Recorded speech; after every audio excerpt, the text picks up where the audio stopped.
นางอนัตตาวิปัสสนาภาวนาหาหันยอดธรรมอนัตตา2 ชั่วโมงเต็มก่อนนี้นางปฏิบัติกุกรรมในเขา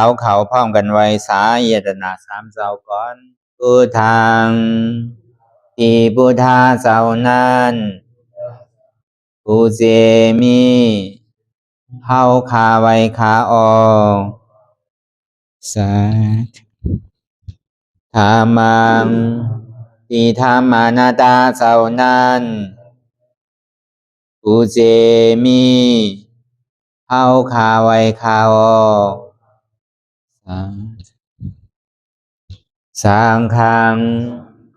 ยาริยาแปดเจ้านั้นผู้เจ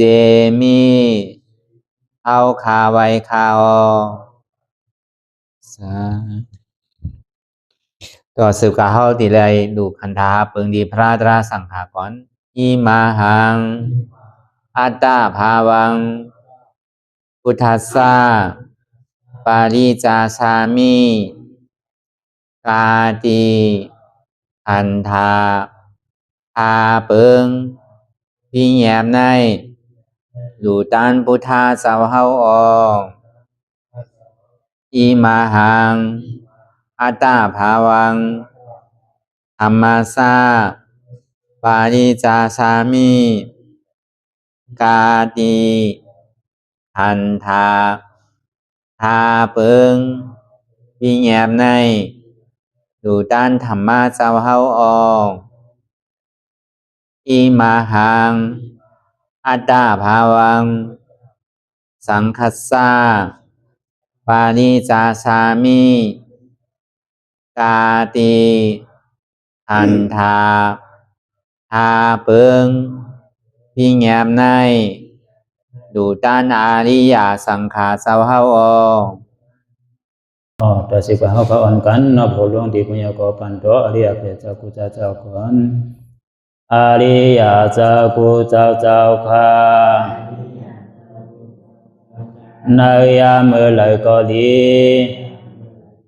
อันข้าวอ่ำหูเสเลตั้งกามลงสามเปิงไหลวนพิษไหลลาพิษไหลเหตุพินมาเจอนานแค่นดอปดปล่อยวางความบันขาวเขาอย่าให้เป็นอันตรายลงอันเหตุตามาโผนิปานันสกันติคโนมโนกัมมังวสีกัมมังกายกัมมังแสมมุเรวนพิศลาปิตัวเอปิพิมาติอาริยะเจ้าภูเจ้าสวรรค์พ้นความเมตินเมษายนำกองการนั้นขินนิยามในจึงข้าวก็บินเสียสมมาเขาปวุนทีวิสิตาธรรมะตังโดอาริยะเจ้าเขาภูเจ้าสวรรค์พ้นความเมตินเมษายนำกองการนั้นขินนิยามในจึงสังวาเจ้าเขาภูเจ้าภูบายอกิเขาภูก็ภูโกนแสมมุเรวนพิศลาปิตัวเอปิพิมาติตนตัวสาวตั้งหลังนั่นในสังพยามโยนั่นในสังในก็ภูสังเป็นอันตรายเหตุมรรคผลนิพพานเจ้าไหวใส่ให้ทัศนานสีภาวตระปันยาได้เป็นอันตรายให้จำมาผลนิพพานตอนนี้กว่าวันตามเมื่อตาเฮจงกันอาหันทุกข้าทุกข้าเป็นอนัตตาเยาเดียวอนัตตาตาเปอัตตาที่วิจิกิสาเกลียสานั่นเลยมดสิ่งเก่งหายกว่าในภาวะสัตว์ในอังแผงมันคือเลยห้าไหวผลยันห้าขามปุยนิพพานก็เย็นขันภัยสกรรมหลวยตาเนาะสาธุลองตั้งเสียจ่าตาราเนี่ยเสียจ่าในเป็นอันหมานแมนจื้อใจ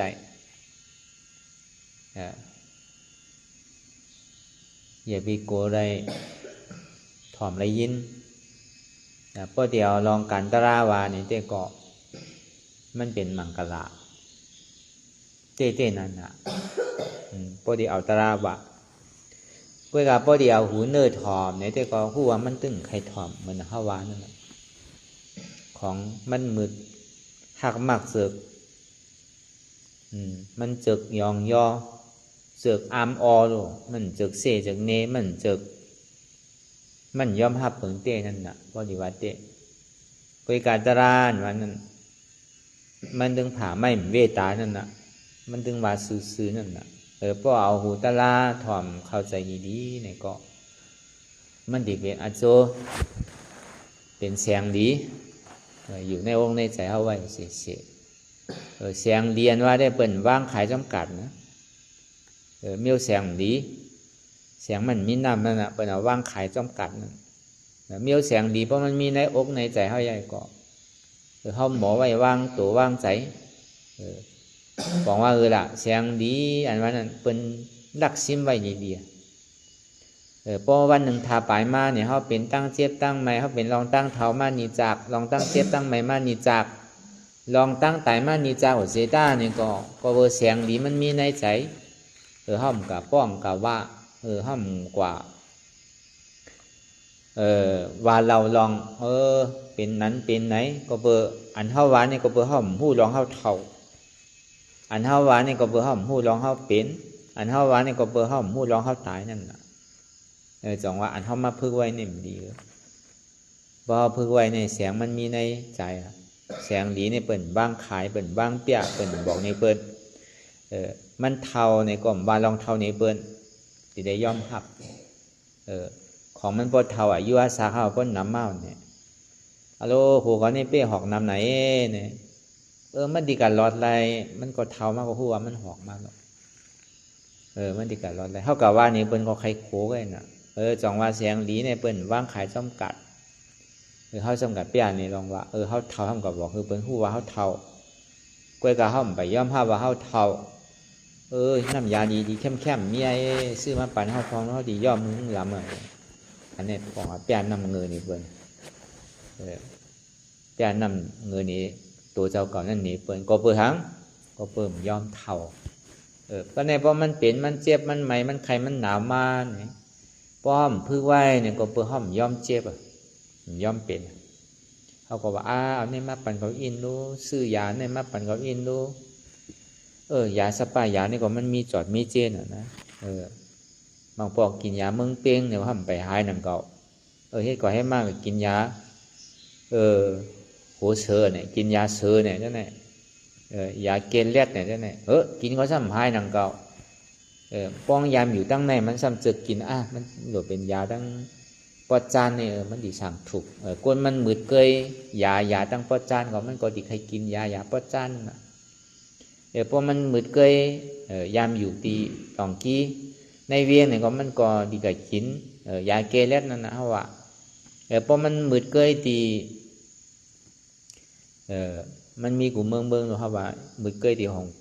อ่องปานเนี่ยสังตีปินดียาเนี่ยสังตียองหวยเนี่ยสัง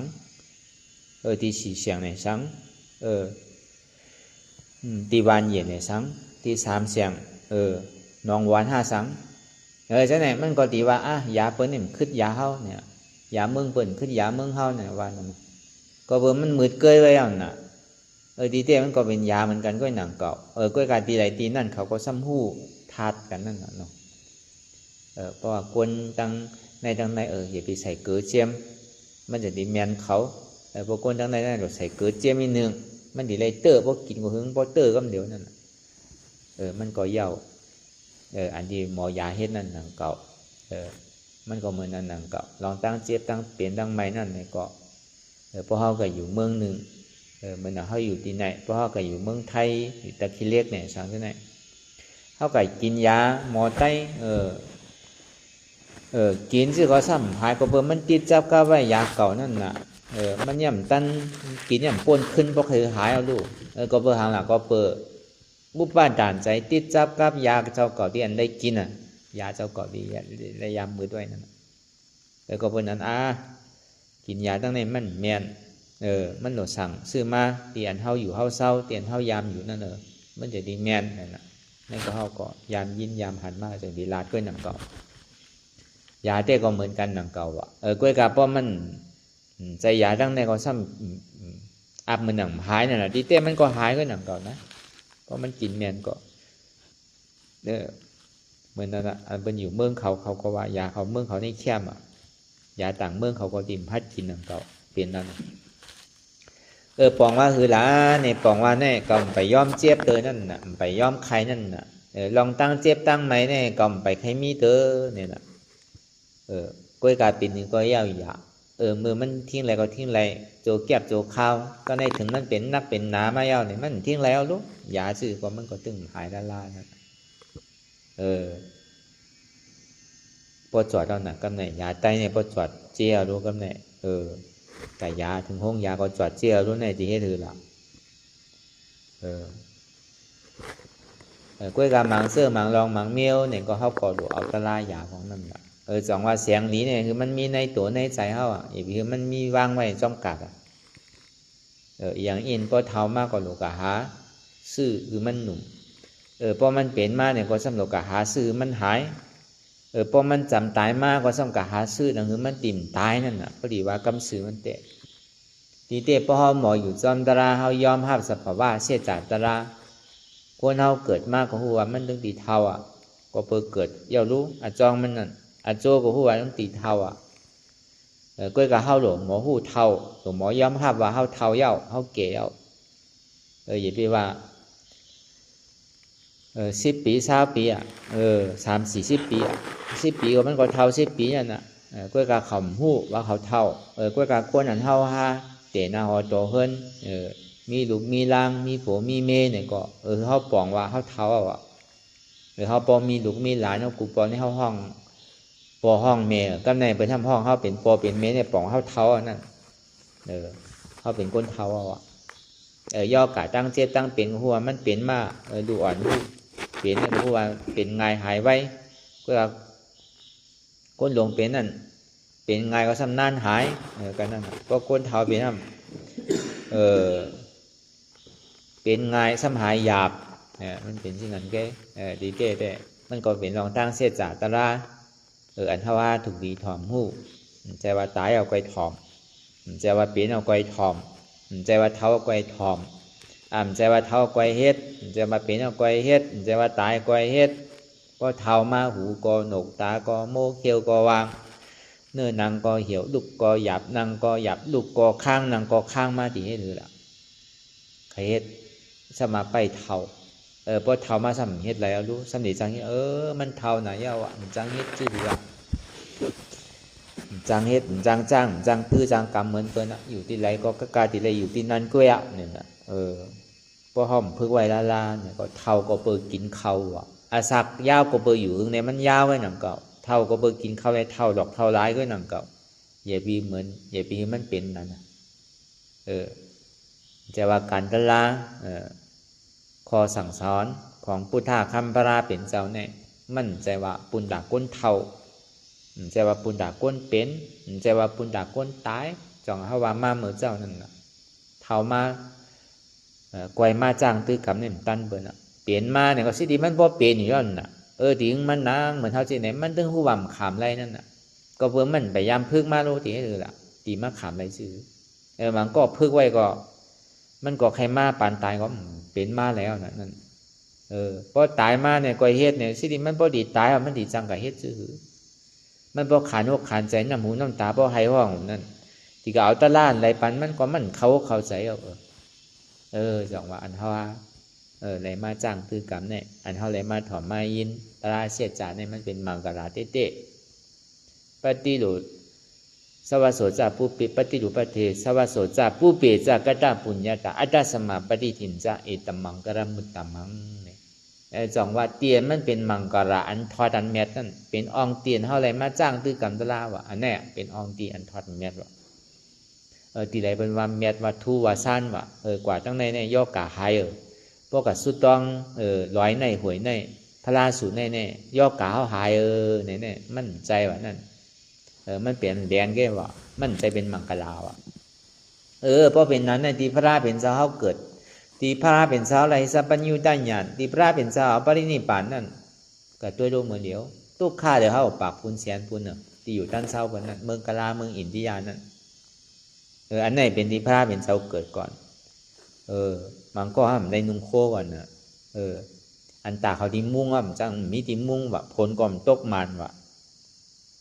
แดดนี่ไม่นาวอ่ะพวกใครไก่แอวเมืองกะลาอินทิยาในโลกาเมืองข้าวกัดว่ะในข้าวตั้งหนึ่งเหลือนแกอันมันสั่งถูกว่ะในข้าวตั้งเมื่อเหลือนจริงเหลือนกำนี่ก็พวกป้วนเหลือเสียนั่นกำไม่นาวอ่ะพวกกัดพวกเหลืออกเหลือใจนาวอ่ะเมืองอินทิยาเนี่ย เป็นดันนั่นดันเด้อตีว่าเป็นมังกรลาห้าเนี่ยก็พวกกับตัวเนี่ยก้นเมียวหือก็มีก้นตุกข้าก็น้ำเลยเปิ้ลนั้นในลุมผ้าเนี่ยในเมืองอินเดียเนี่ยพอมันถอดมันเมียเตอยู่ในแผ่นดินเมืองอินเดียเมืองพระราเป็นเจ้าเกิดในหลวงเป็นสัตเทหมดหลวงหางหลีหมดหลวงมังมีดีเป็นหมดมันกับขายเลยลองอองตีอองตีมันใครเม็ดใครทอดคือเป็นค่ำเป็นแตงก่อเพราะว่าเม็ดลองตั้งหลีมันดีกับทอดเม็ดอะไรซื่อละมันมีเดียนเฮาหลุดเฮ็ดลองตั้งหลีนั่นนะจังว่าอันเฮามาจ้างตื้อกำตะดาเนี่ยมันเป็นอองตีอันทอดอันเม็ดอองเตียนเฮาอะไรจ้างตื้อกำเนี่ยมันเป็นตีมังกราวะอันนี้เขาต้องไว้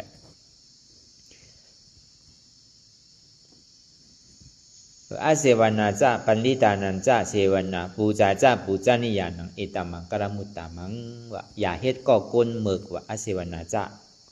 ปันลิตานันจะเลิกเฮ็ดก่อกลดีว่าอันนี้นะอันเฮามาอ่อนกันจ้างตื้อกันตราในห้องว่าปันลิตานันจะเสวนาปูจาจะปูจานิยานังเอตมังกรมุตตามังเขาเลยอุบเลยโอ้ยก็ธรรมะมีสวยอ่อนกันมาให้กันตราเนี่ยในห้องว่าปันลิตานันจะเสวนาเป็นมังกราวะเป็นที่อันปูจอผีสางสัตว์ก้นว่าอันเข้ามาให้กันตราพองยามเดี๋ยวนี้มันทอดมันเมียดนำว่าอาเสวนาจะเนี่ยอ่อนกันกว่าหาปูหาหอยหาปลาหาโตสัตว์โตเถินเนี่ยหาเอาอายุอาศักสายใจเปิ้นมาเลี้ยงอาศักสายใจเจ้าเก่าเนี่ยอันนี้เป็นของอาเสวนาจ้าวะอ่อนกันกับกินเหล้าเมายาเนี่ยอ่อนกันลักกับโจรเบิ้นเนี่ยอ่อนกับยาเก้าโผเก้าเมย์เบิ้นเนี่ยอ่อนกว่าเป็ดกับเลี้ยนเบิ้นเนี่ยอ่อนกับกินยาเมาเหล้าเนี่ยในห้องว่าอาเสวนาจ้าวะอย่าเฮ็ดก่อกลมือกว่าพวกกับเฮ็ดก่อกลเมียวนั่นเนี่ยที่อ่อนเฮาลงตั้งใจว่าอันเฮาอ่อนกันมาเฮ็ดตาลายอยู่พ้องยามเดี๋ยวในห้องว่าปันลิตานันจ้าวะเป็นก็มีปิญญาตั้งหู้บอกว่าเฮามีไว้ก็ธรรมะมีสวยลีนั่นน่ะเฮาจึงได้เลยเป็นมังกรปุณตาตัวเฮาว่าเฮาเลยทบเลยญ่าเลยอุบเลยโอ้เลยจ้างตื้อกรรมก็อันนั้นน่ะเป็นมังกรเป็นอันเตียนทอดันเม็ดว่าเฮาทบญ่าก้นผู้ถูกผู้โกรธทูผู้โกรธแม่น่ะว่านั่นสวยต่อกองว่าเฮาเลยทบญ่าเนี่ย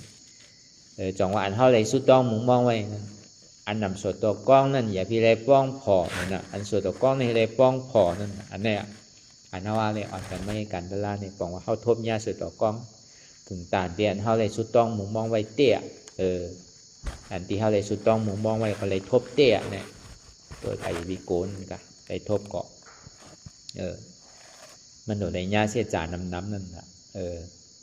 ไอ้วิโกนนั่นน่ะอันนี้คือเขาปอป่องแจงแรงใสอองดีสั่งถูกเฮ็ดก่อก้นอันสั่งถูกเฮ็ดอองเตียนมังกรเฮ็ดก่อก้นอันที่มีมังกรนี้เป็นอันทอดอันแมดนั่นในทอดในแมดนั้นมันมีอยู่หิมอมเขารู้เขาหลหาอันเจ็ดอันนี้เขามาหาอันเจ็ดนั่นมันเป็นมังกรปุณตาตัวเขาว่ากูก็ว่ะมันใช่ว่าลองตั้งเสียจัตราดีบุญคำพระเป็นเจ้าห่อไว้นั่นมันใช่ว่าห่อปุณตาก้นตายอันเปิ้นห่ออภิธรรมากันนั่นก็เบอร์เป็นใครห่อคือก้นเปลี่ยนคือหันก้นตึกเปลี่ยนตัวนั่นตัวแหละก้นที่มันตายก่อยาวในสองมันกึ้มหือเป็นคูณก่อยาวะเปลี่ยนนางหางหลีหางงามนางสมีหลวงก่อยาวะป่วนรู้ตั้งตายอันว่านั่นมันกึ้มติดไหลเนี่ยนะเมื่อกูปอกได้เพราะมันรู้เป็นตายเนี่ยมันเมื่อปานพระเป็นเจ้าแต่สั่งขายาหันกวนจ้างตื้อกำเป็นกว่าตัวเป็นสังเวกาเลยกับตัวอสุภาเป็นสังเวกาตระเขาดีได้เป็นไรถึงก็อิ่มเบอร์จานต่อถึงมันมีลองตั้งคัดใจในจ้างตื้อกำตระถึงก็ออกปนม่วนร้อนอะไรก่อนนั้นแต่มันก็มียามมีศาสนาศักดิ์สิทธิ์นะพระเป็นเจ้าหนึ่งมันก็ยามมีแต่พระเป็นเจ้าสันติห่อไว้นั่นนะนางสมีเมืองนางอัมมาปาลีนั่นก็เบิ่มเป็นนางหมอกยาเลยมันหางหลีหางงามน่ะมันมีการมีคันน่ะนางหมอกยานั่นก็เบิ่นั้นมันหางหลีหางงามน่ะเลยมันซ้ำอยู่ดีวันหนึ่งมาก็ในซ้ำมีบุญเจ้า ซ้ำกับตุ้งซ้อมซ้ำกับหันใส่วันเนี่ยกับหันใส่อันนั่งอามาปาลีนั่นอารหางลีนาวะป้องหางลีใจติดมาอารขนาดมันย่ำอยู่เดียเนี่ยเพราะมันอยู่ดีเนี่ยที่หางลีหางงามก็คือก็มู่เอาใจกล้ายอมกินข้าวอ่ะมันใครนั่งอามาปาลีนั่นใจดีว่ะยอมกินข้าวอ่ะอึบข้าวตุ้งซ้อมมันก็เบื่อใจติดลองอันหางลีหางงามนั่นกะเนี่ยก็ในวายเสียนันมาเนี่ยป้วนพึงก็คือในนั่งซ้ำตายไปแล้วก็เนี่ยเพราะมันตายไปแล้วพระราชเป็นเจ้าในหัวนะเพราะหัวนี่ก็จะดีสั่งเอาพวกนั้นมิ่งกว่าตีคุณเอาคำปิ่มบี้สาราว่าขุนเมืองตะกาขุนเมืองหน้ามาปาลีนั่นอย่าไปเผานาเนี่ยว่าคือป่าในเมืองดังหมดดังเสียงนั่นสั่งว่าไผ่ใครไรเนี่ยก็มาเสือมือมันตึกเปลี่ยนใน100,000ว่ะ1คืนไหล100,000ว่ะพอได้ห่ม2 3นั่งนั่น1คืนไง100,000ว่ะไผ่เดียวเนี่ยว่ะก็อะไรก็เอาว่ะก็ในช่อลงมา10,000ว่ะ10,000แค่ไผ่เดียวใน10,000ก็เอาว่ะก็ในช่อลงมา1 เหงว่ะ1 เหงไผ่ก็เอาว่ะช่อลงมา1 ปากว่ะช่อลงมาต่อถึงว่าปันลายก็ไผ่พัดเอาอ่ะเนี่ยก็เปิดเมื่อข้าวยำนั่นพระเป็นเจ้าก็ว่าอย่าปีเมื่อมันยังตึกตายใหม่ๆแต่ก็อย่าปีเอาออกมาเจอกับเขาว่าเหมือนมันตายตู่เน่าไว้เนี่ยก้นข้าวยำ6 วัน 7 วันเนี่ยมันตู่มันเน่ามันดีดูดีตัวเอาดูน้องก็ออกป้องก็ป้องเขียวกำไว้นั่นน่ะก้นตายนั่นห้องหาไผ่มือมันมีตัวมีใส่เอาใน100,000ว่ะก็ในมันมีตัวมีใจมาถึงมีตายมาเนี่ยปันลายก็เพิ่นย่ำเอาอ่ะพระเป็นเจ้าก็ใครเปี้ยในเจ้าจ้างอันตึกมาใจติดใจซับป้อมย่อมกินเขากินน้ำแหละตีอดตายย้อนตีขามตายย้อนนั่งอามาปาลีก็เบอร์มันนั่งหางลีหนาป้นตีน่ะเนี่ยก็สั่นเป็นนั่งซอตาปานนังเก่านั่นได้เป็นซอตาปานก่อนนังเก่าก็ตายก็เป็นนั่งผีนังเก่านั่นกล้วยกาคาบตัวเก่ามันได้ก็เป็นตุ่มเปื้อตุ่มป้องในไรเนาไว้แล้วก็ในป้องมันหันจีนันยาวเนี่ยเอาเกิดสังเวกาตลาหนาวะเปิ้นอ่อนมันกัดด้วยจีนันแก่เมื่อกูปอกแต่มันใจโดดเสียงเงินเสียงตองเสียงคำยำมันสังกัดด้วยเป็นอสุภาไปเหมือนเมื่อป้วนมาในเกะมันก็ในศาสนามันก็หึงมากมันก็เปลี่ยนมากนะเพราะเป็นนั้นมันเกิดสังเวกาตลาหนาเล็กมันก็คาดใจการด้านล่างหึงนั่นก็เป็นยาห้านตาก่อนนั่นชาวบ้านนั่นก็มันก็จังเป็นอาโจปุนตากวนนั่นใครจ้างตื้อกำนั่นน่ะเหมือนนั้นดังเก่าการด้านล่างในเนี่ยก็เหมือนเฮาย่ำไปเป็นเตอเฮาไปเท่าไปเป็นไปตายเตอเนี่ยก็เหมือนเฮาว่าอะไรมาจ้างตื้อกำอะไรมาพึกตาลากันเนี่ยก็ก็บอกว่าในสังขารเนี่ยมันเป็นอนิจจามันกึมผู้ว่าเกิดมาก็มันกึมเป็นทุกข์มู่เปิงพองำเหนือมันได้หนังคือเฮาซ้ำดีได้ฮู้น้ำไม่เอาน้ำแทงหนังคือเฮาพอดีเป็นแสงดีมันมีในตัวในใส่เฮาหนวดปียในเปิ้นนั่นเนี่ยก็เฮาก็ดีได้พื้กว่าร้อยเหมือนเฮายังตึกมีว่ามีแห้งเมื่อเฮายังตึกค่าทหารเมื่ออายุเฮายังตึกสั่งฉุกในก็เฮาก็หากินกับข้าวยำผู้ว่าการหอการเฮินในเด็กก็มันก็ดีผู้ว่าเย้าหิปอกหนังเก่าก้วยกรรมเมื่อข้าวยำอันเฮาโดยเหตุการณ์เฮาโดยเฮ็ดปูนตาปูนพรอันเฮาไหลมีไว้นั่นก้วยกรรมปูนพรส่วนตัวเฮาในก็เฮามีกิ่งมีข้าวมียำในก็เฮาก็มาเฮ็ดติ๊กๆสร้างติ๊กๆอันนี้เอาแสงเอาลอยแสงมาปันอันเฮามาเปิดกรรมฐานนันตาวิปัสสนาเนี่ยเอาลอยแสงลงนั่นแหละลอยบีบผงล่าลงเอามาปันอันนั้นแต่ก็ยาวแต่เฮาหากูก็เฮาปอกมือเดี๋ยวเฮาสิเอามาหินรับผ้าปอกมือก็มันก็ยาวตั้งเสือของเฮาเนาะเดี๋ยวมาหินรับฟ้าเดี๋ยวสั่งปอกมือเดี๋ยวมาหินลายนี่ก็ยาวแต่ลองตั้งบนไผ่บนมันกะอันนี้เอาร้อยเสียงลงมาวางปันนั่นเนี่ย พวกก็ไหลเลียดก็มันดีไหลเสียงอ่ะพวกก็ไหลเงือเนี่ยก็ดีเอามาหินรับผ้านั่นน่ะปอกกะเฮิรนนั่นน่ะเฮามาญาลอยบีปงล่าหลงยาวเนี่ยก็หึงพอไหลเสียงเตะกึ่งตันเฮาไหลมาเฮาดีกะหาเนี่ยมันดีเป็นอันแก้ข้าอันเตะเฮาฮู้น่ะเนี่ยรับรองเป็นอันเตะคนเอามากกว่าแดนดังเก่านะก็เพื่อเอาคำสั่งสอนของพุทธคัมภีร์เป็นเจ้าตัวเจ้าเก่าก็ตัวเตะเลยทบยามมาอีดอนอีนึงเลยทบยาเสียงมากกว่านั่นคือแหละเพราะว่ากูก็พอดีเลยเสียงอันมันอยู่ในตัวในสายเฮานั่นมันเสียงดีนี่มันหลบยาในเปิ้นนั่นน่ะมันหลบมีไว้ในอกในสายเฮาไว้เสียพวกขิงขาข้าวยามมันหล่ำลองมาเฮาเอามาใจเหมือนนั่นเฮาใจก็เฮาโดดใจในตัวในใจเฮาคือกันโดดใจเปียในเปิ้นว่าก็มีเสียงดีใจที่นั่นนั่นเก่าพอมือเฮาเท้ามากกว่าเฮาหลงหูหมออันเฮาหลงหูว่าเฮาในเท้ายาวอ่ะอันใดเตียนเฮาเยื่อนอะไรก็เฮาเยื่อนจะว่าเท้าไม่ก็คือลูกหลานจังใช่เท้าก็เท้าคือป้อหลีหักคือลูกหลานเฮาป้อหลีหักอย่าไปชอบน้ำอย่าไปกั้มน้ำอันถูกตีลาดก็ลาดอันถูกตีลาดก็อย่าไปลาดนั่นป้อกั้มน้ำก็ลูกหลานเฮาจังนั่น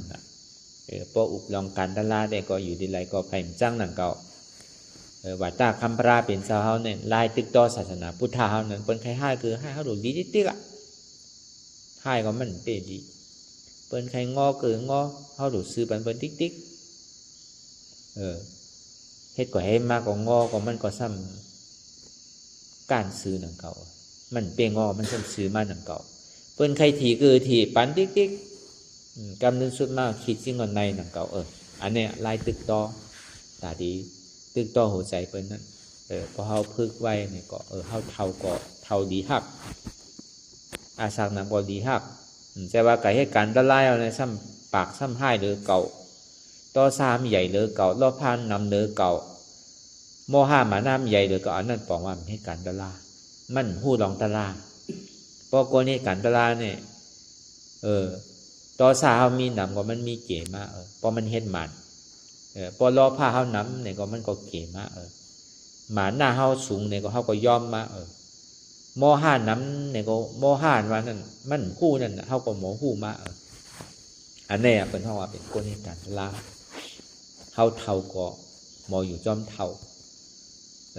จังว่าป้อห้อมพึกเท่าเฮาซ้ำดิมหมอผู้รองเท่าก็ในป้อห้อมพึกเป็นเฮาก็ซ้ำดิมผู้รองเป็นยังก็ป้อเป็นมาเนี่ยได้ทอม4ทอม5อ้นป้อโอนโตกว่ามดก็มันช่างถูกนั่นมันหมอเป็นเป็นอิดเป็นออดก็ค้างเป็นนำก็แค่นค้างเป็นมาเตะก็ซ้ำค้างเตะก็เพื่อหังมันมียาหยามันมีเสียงดีไว้เสียงนั้นมันเอาออกหมดตาลานี่มันลืมแปดเสียงป้อมเข้าใจป่องใจมันเฮ็ดเสียหึงเฮ็ด1ปอกปี1เฮ็ดปอง2ปองอันนั้นปองว่าเสียงเตะเป็นเสียงอยู่กล้วยกามันเป็นเสียงอันที่มีการมีขันในที่เอามาใจสังคมไล่มันเป็นเสียงหมักแก้งนั่นน่ะจากมีการมีขันพอเป็นเสียงก่อนอย่าเป็นมันเป็นเสียงเมลนั่นเสียงอันเต้มันโดวางขายมันโดเนเปิ้นมันโดมีไว้ในตัวในใจใครวานนั่นกันพอมันเพิกไว้เอาในซื้อในเท่าก็หมอเท่าก็ดีหักเป็นก็หมอเป็นก็ดีหักตายก็หมอตายก็ดีหักอันนี้เฮาหลบคือเป็นคนมิวนั่นพอเท่าหมอเท่าลูกหลานจังเป็นหมอเป็นลูกหลานจังตายหมอตายลูกหลานจังเฮ็ดกว่าเฮ็ดมามีไผมาตัวเฮาอีกก็มีลูกนำก็นำหลอกนำลายพอวัน2วันเป็นนางนะพอเดือน2เดือนปี2ปีมาเนี่ยกว่าขามไรนั่นก็ตัวคนเป็นเนี่ยตึงตัวก็ซ้ำตึงป้องตึงเปิดตึงหลาว่ากลุ่มเข้าใจก็เพิ่นใครก้านไม่ได้ขามไรบางหินหลวงก็แตกนั่นเก่าเยื่นก็เยื่นมากกว่าปียังก็แตกนั่นเก่าอันนี้พวกเฮาหมออยู่จอมเท่าหมออยู่จอมเป็นหมออยู่จอมตายพวกเอาตะลาเขาใส่กล้วยกาตาอันตีผ่านป้นลองตั้งอันที่เฮาว่ามาหลวงหมอพึกเท่าหลวงหมอพึกเป็นหลวงหมอพึกตายนั่นพอเฮาตีเกศสุดมันเนี่ยพอเฮามันนั่งตะลา2ชั่วโมงเนี่ยมันนับต่อตาที่พึกไหลนับต่อตาที่พึกไหล เพราะว่าผ่านระยะนี้ได้ก็เท่ากับหมอเท่าหมอหูลองเท่ามันเจ็บมันกลมันขึ้นมันเหมยมันแกนมาก็ยังเหมือนเท่านางตะล่าพ้องย่ามเดี๋ยวนั่นน่ะมันใครเจ็บใครก้นใครขึ้นก็อย่าไปออกเสียงเยอะเนาะอย่าไปบนได้ยินเสียงเขาเสียงสั่นเสียงห้องเสียงไห้เนี่ยก็มีไผเต้ล้นเลยใครห้องกล้วยหนังเก่ากล้วยกะปกติห้องซ้ำอายเปิ้นนั่นเนาะพอเขามาอยู่จำก้นหนำได้ก็อันนี้ก็บอกว่าเขาเพื่อนนั่นมันใครเจ็บใครก้นใครขึ้นใครเมื่อยคือก็มันใครเท่าใครเดือดย่างก็อาโดเก่าในเท่าเหลือเปิ้นก็ดีห้องแห้งเหลือเปิ้นก็สั่งห้องนั่นแหละวนกะวนมาซ้ำอายเจ้าเก่าอาโดเก่าเท่ามาปอดนั่นได้เปิ้นซ้ำว่าเก่าเนี่ยกะเฮ็ดตาลาเนี่ยปอจอดเขาตาลามาหูไหลปอกซ้ำเดียวมาข้างนี่เปิ้นได้ดีอายนั่นเนี่ยมันก็ดีป่องมานั่นน่ะอาโดเก่าเนี่ยถูกดีเป็นมิ้วไหน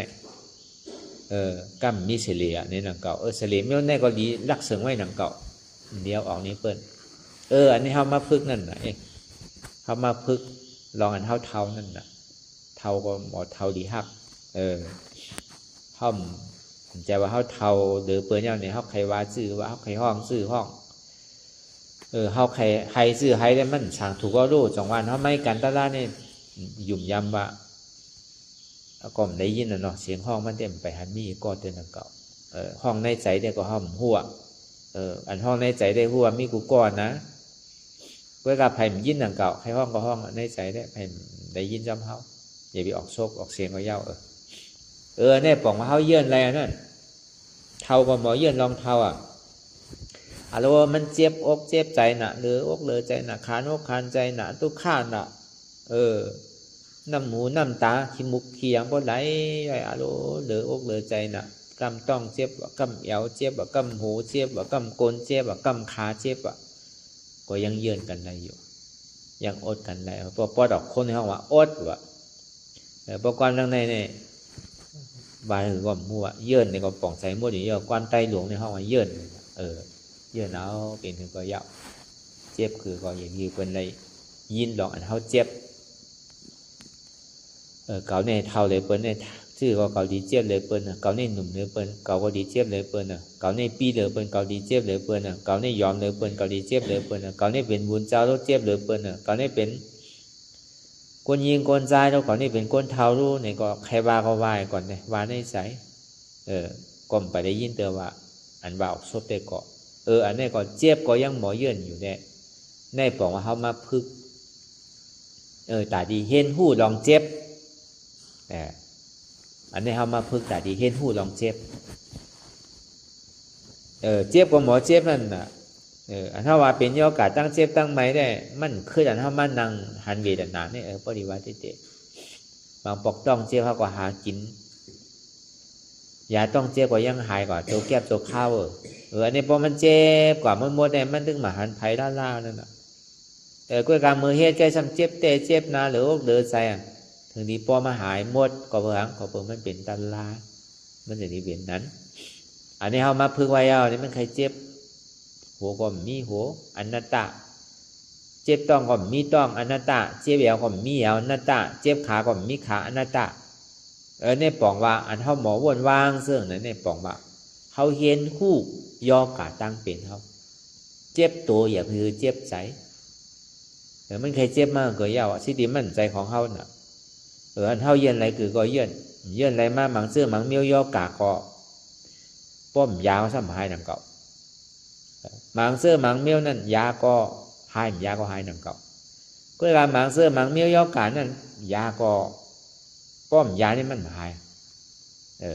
หมังเมียวยาก็ตายยาก็ตายหนังเก่ายอกาลองตั้งเกิดตั้งตายวันนี้ยาก็ตายยาก็ตายก้อยกายอกาอันป้อมยาเนี่ยหายไปหันละยอกากิเลสาในป้อมยามหายอันนี้เขามายามันนั่นแหละกิเลสาลงเนี่ยป้อมยาในหัวมันตึงหายปอกมันทีมันใจวันในจานในแกกาถึงจานนางกว่าจ้ำเท่ายอกามิวเนี่ยยอกากิเลสาหิงหาปักเนี่ยมันยาตึงหายด้านนั่นแหละยามันก็เป็นยาอนัตตานั่นน่ะยาอมตะนั่นเป็นอนัตตานั่นพอเขาปล่อยภาว่างอะไรเชิงๆก็นั่นน่ะเป็นยาดีพอยังตึกว่าเป็นเฮา มีเฮาเป็นเปิ้นมีเปิ้นอยู่เป็นเก่ามีเก่าแต่ฮู้ว่ามันถึงหายปอกมันถึงติดจับกับไว้อยู่จัดในเอาจัดนาทางมีเหมือนยาวเหมือนสุดเหมือนเติบตึงหายปอกอะย่อกาเมื่อนั้น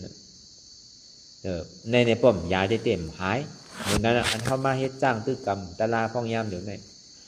ก็เพื่อเฮาใครยาย่อกาตีเมียวโดยาเฮาถึงดียา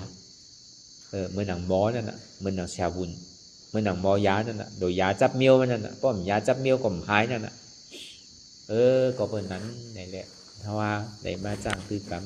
กันอยู่พ้องยามเดี๋ยวนี้มันเป็นหนัง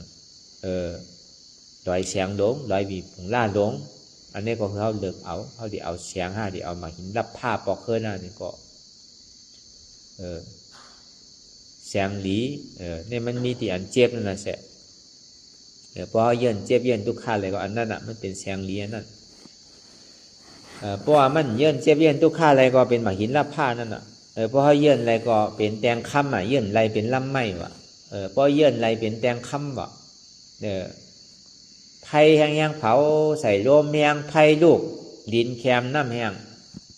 เผาเผาแห้งเพราะมันเป็นคำแจดเนี่ย1 บาทก็ต้องมี1 บาทวะ1 จาบก็ต้องมี1 จาบวะเยื่อนไรเป็นแตงคำวะเยื่อนไรเป็นลำไม้วะไม่ใครแข็งคือก็ยาวเพราะมันยาไฟหายหมดหรือสังไม้นั่นกว่าเป็นเถินเป็นป่ามันน่ะนั่นน่ะผมว่าป้อมเยื่อนไรเป็นลำไม้วะเป็นตุ้มไม้วะเพราะเยื่อนนะครับเป็นแตงคำวะหรือเฮ็ดจังนั้นพองอ่ะพวกอะไรเสียงดีเสียงแจ๊ดเสียงดีบางขายซ่อมกัดนั่นเสียงนี้มีในตัวในแสว่ากูก่อนนั่นก็วันนั้นไหนเข้าหรือในพึกไว้นั่นลองตั้งเปลี่ยนนั่นหนุ่มหมอพึกเปลี่ยนมันใครเจ็บใครเสียบใครแม่มากคือก็ยาวห้ามกว่าเน่เปิดกว่าเน่ลุกเน่ลานกว่าเน่ก้นนั่นก้อนนะที่มันเปลี่ยนอยู่ในเฮาก็มีลองตั้งเยื่อนขันทีมีรองหัวสะพอสภาวะเปิงเต้ที่มันเป็นตรายอยู่นั้นมีไผรอดไหลห้องก็กาห้องก้วยหนังเก่าสิติปอยาก็มันไปหายก็จังให้ถือละหรือเอาตรายยานั่นน่ะกำนึงสุดมายาในปอเตือก็รู้กว่าจอดเจี้ยรู้ชาวในปอเตือน่ะน้องก็มีเงินมีคำหายขายให้ขายโซนขายนะยาอยู่ที่กล่อมหันมือขึ้นมือแค้นหีปอกซ้ำหนาหรือมือหรือเก่าซ้ำเหมือนเก่าป้อมหูแค้นนั่นบอกว่าย่อกาเมื่อนั่นยาก็ตายยาก็ตายไม่เป็นย่อกาคนเทาน่ะป้อมเป็นเมื่อนั้นเดือเสการตลาเดือเสยาตลาในกระดิเป้มันได้ยางใครกัดแข็งคือเอาลูกตีเมืองผีมากกว่ายาวอ่ะมันหายลูกเมืองสางมากกว่าหายมันต้องตีตายมันแกพอถึงขิงขาข้าวยามนั่นมาเนี่ยเราเอายาอันเขาเฮ็ดเนี่ยยาบันที่ติกันในพอห้อมพึ่งไว้ห้อมหู้ไว้ห้อมไรเฮ็ดไว้เขาดีจังเอาไรเฮ็ดก็เบอร์นั้นลองกันตลาเนี่ยพึกเป็นก้นเท่าพึกเป็นก้นเป็นพึกเป็นก้นตายเนี่ยก็ในกำนึงสุดมาเมื่อเขาติดตายมาเนี่ยก็เข้าไปตายก็โดดพึกตายอันทำไมกันตลาเหมือนเดียวเนี่ยเข้าโดดพึกตายไป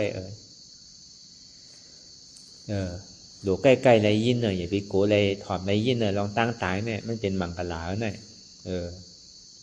มันเป็นมังกรลาเต้ๆมันใส่เป็นมังกรลาอันถ้าว่าตายเอาอันนั้นป้อมเข้าใจเนี่ยป้อเอาหูเนื้อถอดเนี่ยป้อว่าตายเนี่ยแต่มันตึงใจมันลี้ด้วยเนาะป้อเอาหูตลาถอดนะ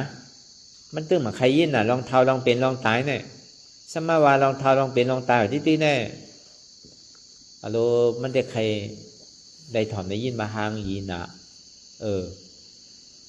มีลองตั้งย่อกาสังไปตายง่ายๆได้ใครถอดได้ใครยินที่นั่นเนอะกล้วยการเมียวเสียจ่าตลา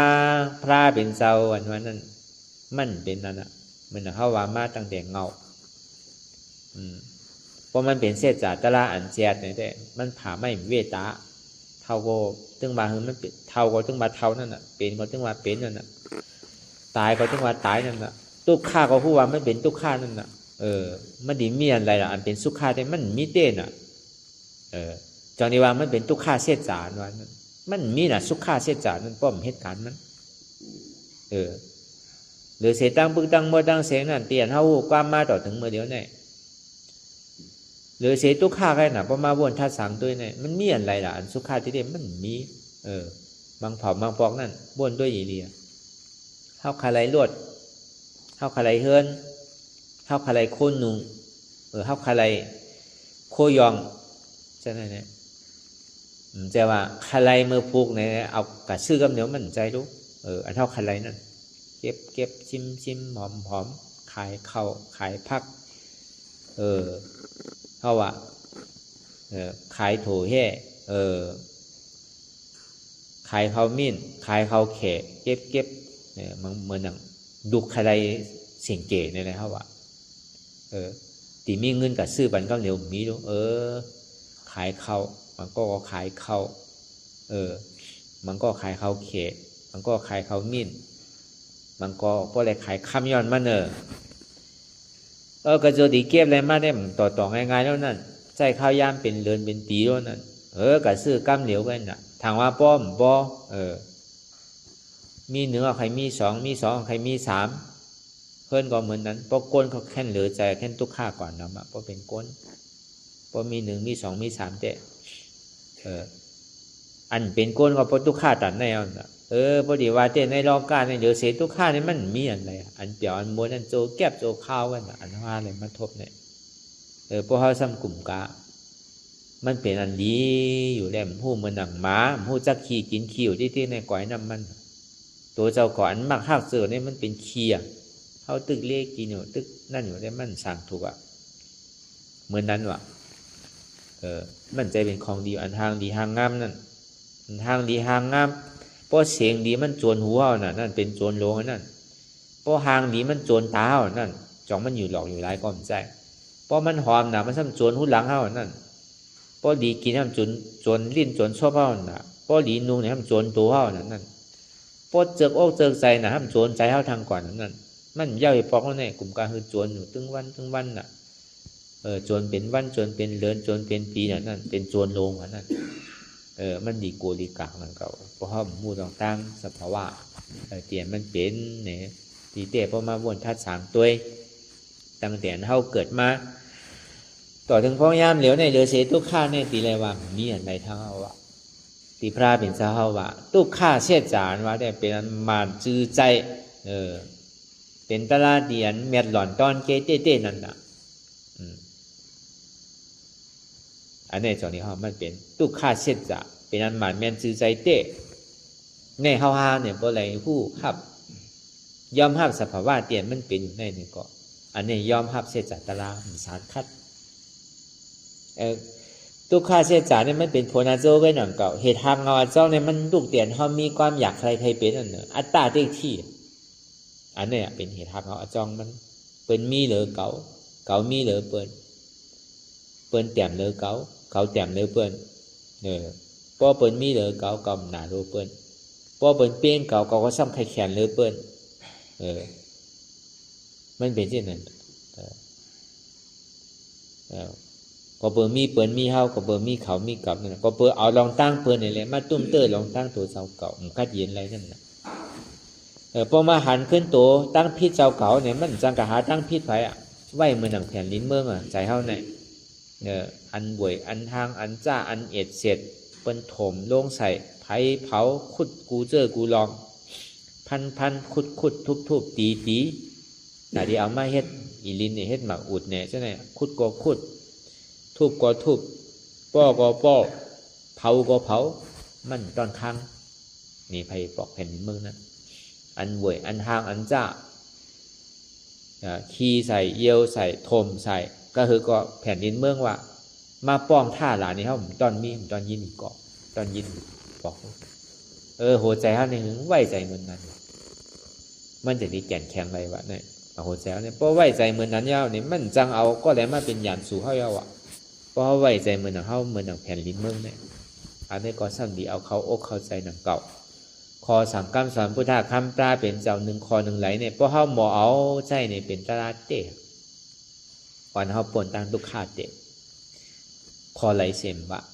พอเขาเอามาเข้าใจมาวนตัวใหญ่ดีเนี่ยคอสั่งกำสอนพราวเนี่ยจองว่า มันมีอันแต่กันนะกลุ่มเกจูพระเป็นเสาเนี่ย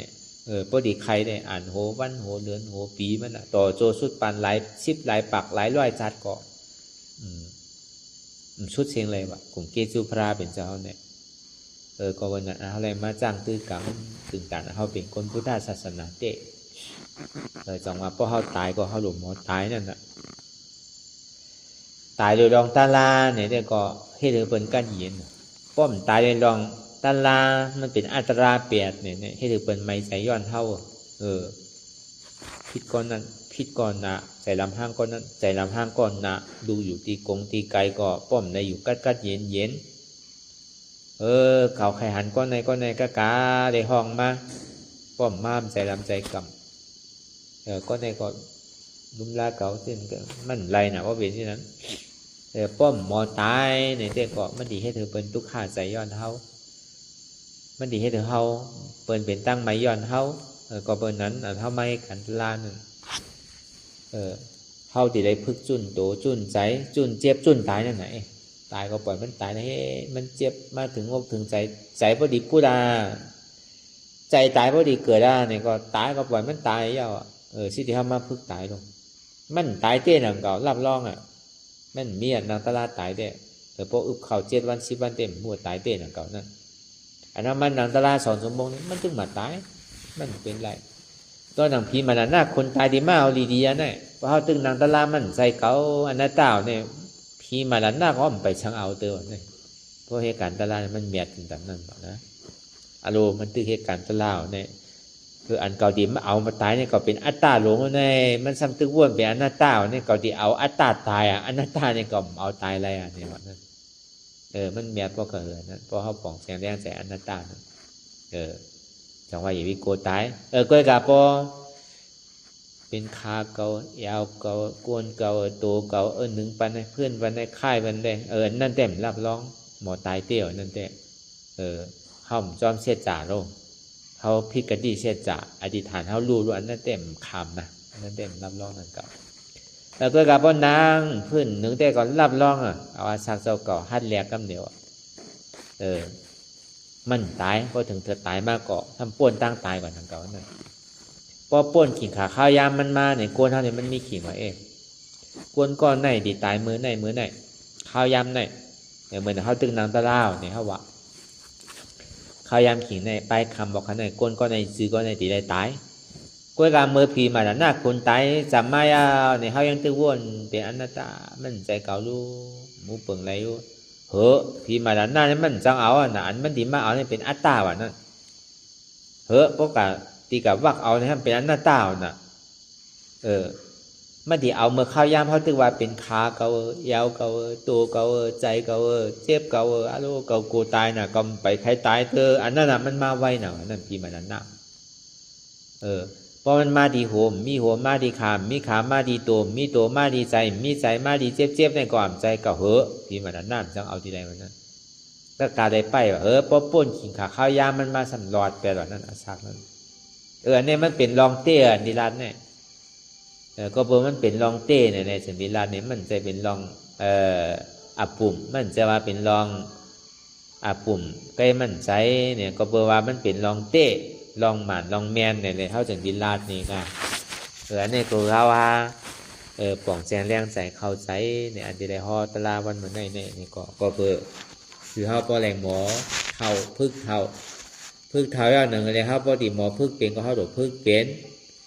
อย่างหนึ่งเลยครับปอดีพึกตายเนี่ยก็เขาโดดหมอพึกตายเพราะเขาหมอเท่าหมอเป็นหมอตายเนี่ยก็เขากันนิจักเปิ่นในไม่ในเดือดย้อนเขาเปิ่นในตุกข่ายย้อนเขาเพราะเป็นนั้นไหน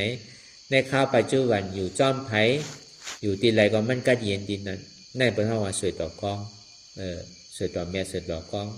ถึงภาวะจานนามาเนี่ยก็เป็นที่อันเมียหลอนตอนเก๋เป็นที่อันตอนเดี๋ยวสีตอนจัดในก็ซ้ำดีจัดตีมากก็ซ้ำดีแทงมาตีเลี้ยงซ้ำขึ้นกับหาตีเลี้ยงทางวะนั่นอันนี้ก็เขาพอเอาเขาใส่อกใส่ใจการเดินเข้ามาให้การจะเล่าเนี่ยก็คือเอาปอป่องแข็งแรงใจฮอไว้ปั่นไว้มือไปว่าเท้ามากไปมาฮอนี่มันมีอาโจสังเท้ามาที่มาเฮตลาก็มันถอมมาว่ามันเท้าป่วนหนาวนี่ก็ เหมือนหนังไม้ในที่มาพอมันเก๋มากเนี่ยเขาดิกึ่งกลางมันรัดมันหักกำเดียวมันได้พอมันเปลี่ยนอยู่เนี่ยพอดีการรัดมันสิมันพอเปลี่ยนอยู่เนี่ยมันยามพึ่งมาเนี่ยก็เหลือเสียว่ามันดีใจฮุกใจหายแกมันยามพึ่งลูกมันใครลาก่อนนะพอบุญเจ้ากับปันตลามันยังใครลืมกันนะกูบอกมันเหลือใจหนาวอ่ะมันขำแล้วรู้พอมันตีตายเอาเนี่ยตลาก็ไปย่านเพี้ยกับปันก็เหมือนนั่นหนึ่งเก่ามันใครถอมผ้าถอมเพียงพระนาเป็นเจ้ากันลาก็มันถอมอย่างเขาเนี่ยแน่จงมันเพราะว่ายังอยู่ในความอัปปมตะโยมลืมมีลองตั้งคัดใสห้างพยังมันเลยมาจังพฤติกรรมนี่ก็แลว่าอันนี้เป็นส่วนไรส่วนเป็นเพราะว่ากูก็บอกว่าเขาเกิดมามันซุ้มจาแล้วเนี่ยเป็นเอาบอกแก้วบอกเสียงมาปานเฮายาวนี่ก็อันนี้ก็เฮายุ่มยำว่าเฮาที่ได้เอาแก้วเอาเสียงปอกเฮินเตะ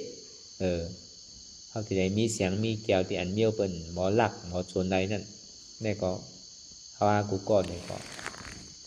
ถึงพอได้เสียงเตะปอกเฮินไปเฮินมันน่ะอย่าไปเลยเอามาหินรับผ้ามาหลายแกอย่าไปไว้มันน่ะกวางพานเนี่ยเหยียบอยู่ในรอย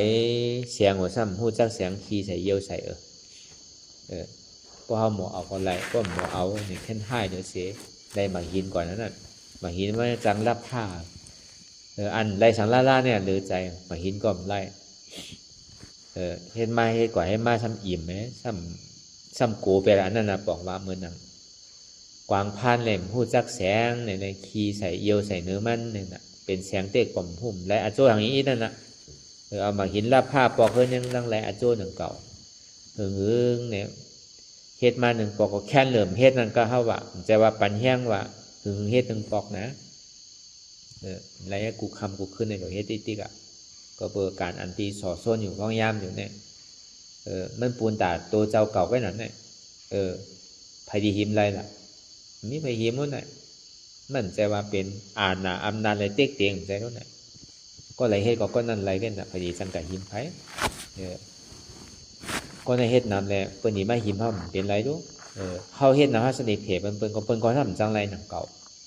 ก็เปิ้นนั่นนี่แหละก็เปิ้นมันเป็นเสียจัดตระอันหมันแม่นซื่อใจอันแม่นตอนเกเต้ๆนี่แหละวายก็ว่าแทงหนึ่งครับพอดีป่องแจงแรงใสหนึ่งครับพอดีมีใจจิตใจซับใจเปลี่ยนก็เปิ้นมันเป็นการตระที่อันก้นเป็นโดดทอบการตระเสียจะลองตั้งพระเป็นสาวฮ้อเนี่ยมันโดดเป็นก้นเป็นเนี่ยโดดทอมโดดได้ยินจะว่าก้นตายกับว่าซบพวกขี่ก็มันมาได้ยินอย่างก็มันพวกเกิดไหมอ่ะมันก็ตายเพราะกับเป็นวัวเป็นก้ายก็มีน่ะมันก็กับเป็นนอนอยู่เป็นหมดปกมงแมงมันติกับหู้ลองสังมันหู้ลองสังอ่ะมันก็เพราะกับโจกน่าไล่มันว่าก็ว่าหลอกๆลายๆก็บนกะฮอปันอาโจใช่ไหมมันติกับทุลานั้นมีเดียปีเปียงอ่ะบอกว่านามาดูปังอันนี้จังอานิจจาวดาสังขาราอุปาจาวายธรรมิโนอุปจิตวานิโรสันติเตสังอุปสมโมสุโคเป็นใกล้ฮอกันพอเหมือนคนตายเป็นอีกเข้าป่าจ้างกันทุกขาวดาสังขาราอุปาจาวายธรรมิโนอุปจิตวานิโรสันติเตสังอุปสมโมสุโคอนัตตาวดาสังขาราอุปาจาวายธรรมิโนอุปจิตวานิโรสันติเตสังอุปสมโมสุโคอันนี้เพราะว่าคนตายเขาได้ยินนั่นแหละอันนี้ก้นเป็นเขาโดนเลยยินเลยเนี่ยหนึ่งเขาพอดีปองบางพอเขาถอมหลอกลายๆก็โดนเพราะว่าที่นั่นมาทำไฮอ่ะก็เนี่ยเพราะจำที่นั่นมาในเป็นดีพังเอาน่ะเผาก็เป็นดีเผาน่ะเพราะถึงตลาดนั่นออกมาเนี่ยซ้ำจนเป็นไฮอ่ะนั่นไอ้ดีเต้เนี่ยมันแค่ว่าหนามาลูปังเนี่ยอันนี้จ่าวัฏสังขาราอันนี้จ่ามันกึม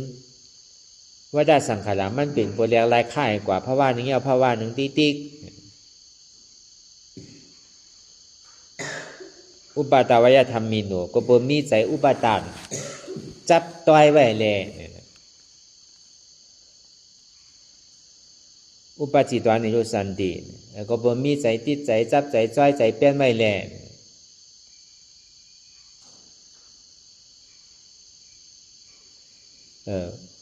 ผู้ว่าพลอยลองพาว่างลองตั้งใจติดใจจับใจเปลี่ยนยาวเนี่ยมันดีถึงดีเป็น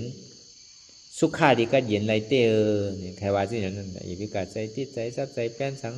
เฮาเท่าเฮาเกิดเฮาเป็นก็ฮู้ว่ามันดีตายเหมือนกันกูก็อย่าไปกัดมีลองตั้งน้ำหูน้ำตาอย่าไปกัดลองตั้งมีลองตั้งขี่ใจมองใจย้อนมัน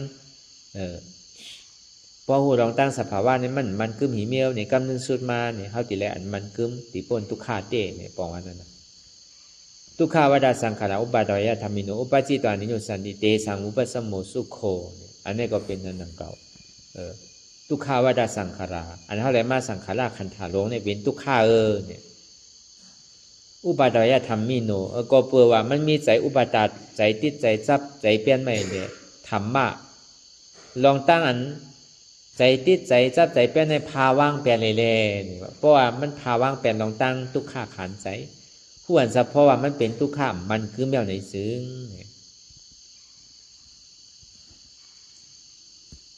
อุปจิตวานิโยสันติเตสังอุปสมโมสุขโขเพราะมันภาว่างไรเสื่องนั้นอย่างนี้มันก็ดีถึงกว่าที่เป็นสุขาดีกันเย็นเตียนำนี้เพมีเขียนเนอเนี่ยก็ดีว่าเป็นเรื่องลองตั้งปิ่น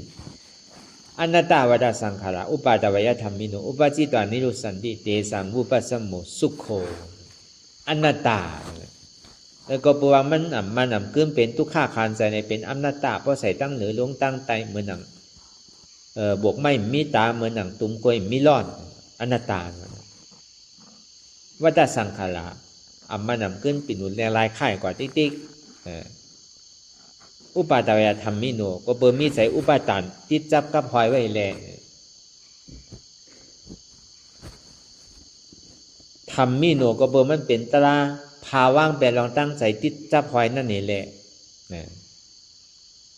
เพราะว่าภาว่างลองตั้งใจอุปาทานตัณหาอุปาทานใจติดใจจ้อยภาว่างแปลได้ยาวในก่ออุปจิตวานิโรสันติเตสังอุปสมโมสุโขเพราะภาว่างไรที่เดียวมันดิเข้ากับที่เป็นสุขาดิกันเย็นห้องว่าอมตะธรรมอันนี้ที่เรียกว่ามันปิ่นแปลสิ้นเนี่ยอันเท่าไรมาอยู่นามขันธาเนี่ยมันกึมนาย้อนไปว่ามันคือเนี่ยมันเป็นทุกขาย้อนไปว่าทุกขาเนี่ยมันอุปเปิงพองำเหนือมันอะไรเป็นอนัตตาอันเท่าหยุ่มยามว่ามันกึมเนี่ยมันใจนะมันกึมอันเท่าหยุ่มยามว่าเป็นสุขาเนี่ยมันใจนะมันเป็นทุกขาอันเท่าหยุ่มยามว่ามันเป็นอัตตาเนี่ยมันใจนะมันเป็นอนัตตากูเสื้อกูลองเนี่ยมันมีลองตั้งเกิดขึ้นตั้งย่อลูกกว่าเป็นอนัตตาเฉพาะเนี่ยใครปองวานนั้นนะเพราะเขาปองแสงแรงใส่ที่น้ำเย้านี่ก็เข้ากอหมออยากเป็นตลาลองตั้งอันดีเป็นลาดคออันคนตายเป็นดีพังดีเผาเนี่ยเป็นมีรถเป็นท้องว่าจักพาปังสักกุล่านั่นเนี่ยพอจักพาก็เป็นขุดหลุมมาเป็นดีเผาเป็นดีฟังนั่นอันพังก็อันเผาก็ดีเผาดีเต้มันเป็นตลาแคบแบบนั้นก็มาเขาจะอกเขาใจเขาเนี่ยพอถึงขิงเมื่ออันเป็นสวดมาสัมภัยแล้วในทั้งห้องที่เต้มันเป็นตลาหลีอันนี้ก็คือเขาพอไหลถอมในยินตลาหัวเนี่ยไปแล้วยามห่อที่แล้วเนี่ยไหลห่อเหมือนไหนไหลห่อเหมือนไหนอันนี้ก็คือเอาเขาอกเขาใจเขาอย่าไปอยู่ในความปมาตะอยู่ในความมาปมาตะพึกเท่าพึกเป็นพึกตายอันเขามาพึกกันตลาเมื่อเลี้ยวเนี่ยเท่าก็พื้นเท่าเป็นก็พื้นเป็นตายก็พื้นตายเท่าก็เท่าหลีหักเป็นก็เป็นอันคือเป็นป้อหลีหักตายก็คือเป็นป้อหลีหักจะเท่าคือเป็นหลีจังจะว่าเป็นคือเป็นหลีจังจะว่าตายคือเป็นหลีจังอันไทวาเตคือมันมีเสียงหลีอยู่ในตัวในใจเสียงหลีเนี่ยเอาไว้ในตัวในใจเขาอย่าไปลาดออกซบอย่าไปเปี้ยออกห่างอย่าไปพังเอาไว้ในใจปล่อยพาว่างไปเสียงปั่นขว้างบนมดเสียงอย่าไปเอามาเป็นอย่างสู่ในวงในใจของติ๊กเข้าหลวงหมอเยื่อหมอพาว่างแปรพองสองมาอันเท่าวันอันนี้มันหลีหูไว้ก้นเท่ากูก้อนนี่มันป้นอะไรด้วยเนี่ยมันต้องดีเท่ากันกูก้อก็อยากกำน้ำเนี่ยพอเท่าซบน้ำนู้กำน้ำเนี่ยพอเป็นก็เป็นซบน้ำนู้กำน้ำพอตายซบน้ำพอห้องอวนมอมโนก้นเป็นก้นเท่าก้นเป็นก้นตายเนี่ยวันในวันนับบ่ยิ้มน่ะห้องโหวันพอถึงปลายวันนั่นน่ะพอเป็นเช่นในกรมสร้างตูนั่นก็เขาอย่าไปเฮ็ดอย่าไปเป็นเขาพึกวันเหมือนเนี่ยตลาวันเหมือนเนี่ยก็พยายามพอดีไรมันออกมาเนี่ยก็เอาห่อเป็นตะกะเขาเป็นเสียงดีกว่าวันตามือหนาวันนาผ้าปีมาเนี่ยตีเป็นหือมาเนี่ยก็คือเขาพอ ปองแสงแรงใสในตาวันนั้นมันมีการเกิดมันก็มีการดับเมื่อเรือนใหม่ยังก็มีเรือนดับเนี่ยเมื่อเฮาตึกมาสอนกันซ้อนพระรามเป็นเรือนมนต์เหมือนแฮมเป็นเรือนดับเนี่ยก็มันเป็นอนิจจาในเกศิภาวันเนี่ยมันดีตุกขาสื่อก้อยๆเฮาก็ตุกจอมเฮาตุกจอมมานั่นน่ะในข่าวต่างศิภาวันน่ะอ๋อโจเก็บโจข้าวไว้ดูเนาะ14ศิภาวันเนี่ยป่นมาเนี่ยเดินมนถึงเดินรับเนี่ยไวเต้เนาะเนี่ยอ๋ออันเฮาได้เฮ็ดการดีกู้โสในเกาะโอมจมๆเปี่ยวๆมนต่อถึงวันนั้นต่อถึงวันเมื่อเดี๋ยวในป้อมในยึดในลือในเศร้ากันอันเฮ็ดก็เฮ็ดอยู่นี่วิจาก็เฮ็ดอยู่การตลาก็ห้อมพระการกู้โสก็ห้อมพระอันนี้ก็ห้อมมีหลองตั้งโอมจอมอ๋อกูเจอกูร้องเนี่ยมุเปิงพ่องำมันไรเนาะกัดกาเลยห้อมตายแล้วกัดกาห้อมเป็นเนาะกัดกาเลยเฮายังตึงมีอายุอาศักสายใจอยู่เนาะเฮาก็เลยหันในหนูในตันในจ้างในตื้อกลับมาเมื่อพ่องย่ำเดี๋ยวอันเท่าเลยถอมในยินอยู่เมื่อเลี้ยวเนี่ยอ๋อกล่อมไปตายเลยโน่นในอันก็เลยถอมในยินอยู่เนี่ยเป็นอันเตมันโน่นในนี่ก็เราปอกเขาอกเข้าใจกว่าหั่งยังมันในก่อนเลยว่าเป็นตะลาเช็ดจากพอดีว่ามันนำนะเช็ดจากเนี่ยมันป้อมสุดถึงเมืองแรงก็พอดีเอาห่อมาเตะกำมันจังห่อนี่ก็คือเฮาปอปองแสงแรงใสลองตะลาพึกเท่าพึกเปลี่ยนพึกตายก็เนี่ยมันมาแมนซื่อใจแจ่จังเลยเพื่อนนั่นทำมีหันทำใจหูเนี่ยทำมีหันเจ็บทำใจหูเจ็บเป็นอนัตตาเจ็บหรือเจ็บเนี่ยก็มีไปเท่าไปหนุ่มเจ็บเหมือนกันกูก็ทำมีหันทุกข้ามมาแล้วเรียกว่าหนุ่มทุกข้ามาเร็วเนี่ยทำมีหันทุกข้าทำใจหูว่าทุกข้าเนี่ยเป็นอนัตตาคือมีอย่างการลักษณะสองอันเนี่ยแกสมาธิที่สมาสังกัปปะเนี่ยทำมีหันเจ็บแก้นต้องตอดในสารสันไว้คมไต่ไม่กระดอนแข็งสู้ตุ่มจับยาจิ้มอย่าเป็นลูกทำใจหูหวนเจ็บแก้นต้องตอดในสารสันไว้คมไต่ไม่กระดอนแข็งสู้ตุ่มจับยาจิ้มอย่าเป็นลูกในเป็นอนัตตาทำมีหันว่าใจหูเก่าใจขาเก่าใจมือเก่าใจตัวเก่าใจเก่าใจเจ็บเก่าเป็นอนัตตาเนี่ยพอวนที่ไหนหันที่ไหนวนที่ไหนหันที่ไหนติ๊กหันเจ็บวนเจ็บเป็นอนัตตาหันทุกข้าวนทุกข้าเป็นอนัตตาเมื่อเขาขุดเสียงว่าเมื่อเลี้ยวเขาหญ้าสายมันแล้วอ่ะ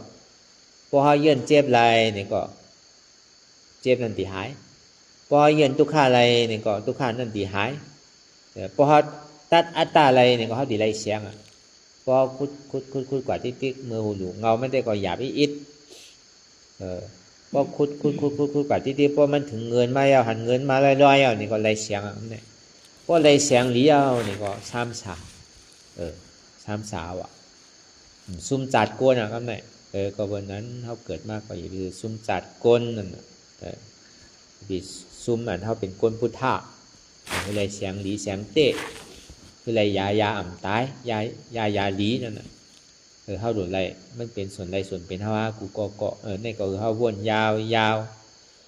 ข้าวยามึงหึงอย่าไปว่าไพ่อย่าไปว่าเทิงอันหันอันว่นอันหันหึงเพ่งเป้งกันว่นต่อถึงเจ็บนั่นปอสุดว่นต่อถึงทุกขาปอสุดตัดต่อถึงอัตตาปอตกพุทธขาดกว่าอะไรที่มันพูดต่อพุทธเป็นมานั่นคือเขาปอหมอว่นวางแต่ตัดเป็นอนัตตาสัพพอไหลไหน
ลองตั้งอันเป็นอยู่กุเซอกุยา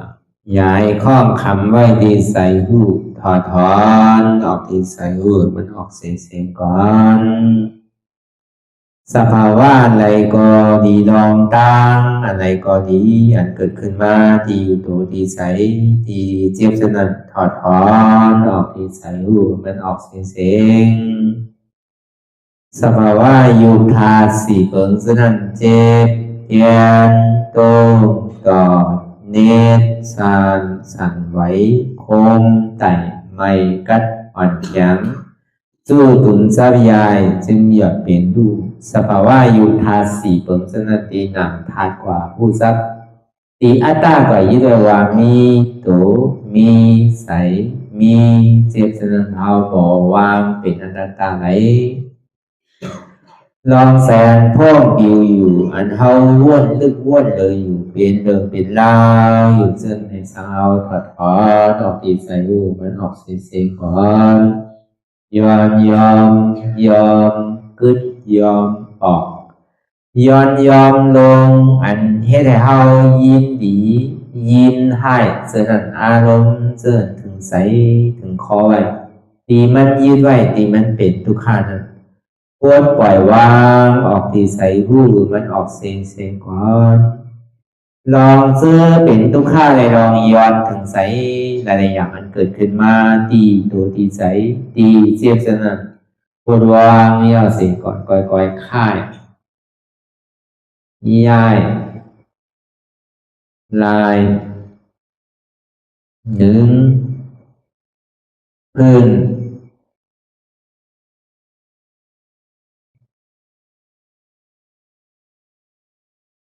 พยายามไหนค่อยๆเปิดตาลืมตาลอยได้เป็นการปฏิบัติธรรม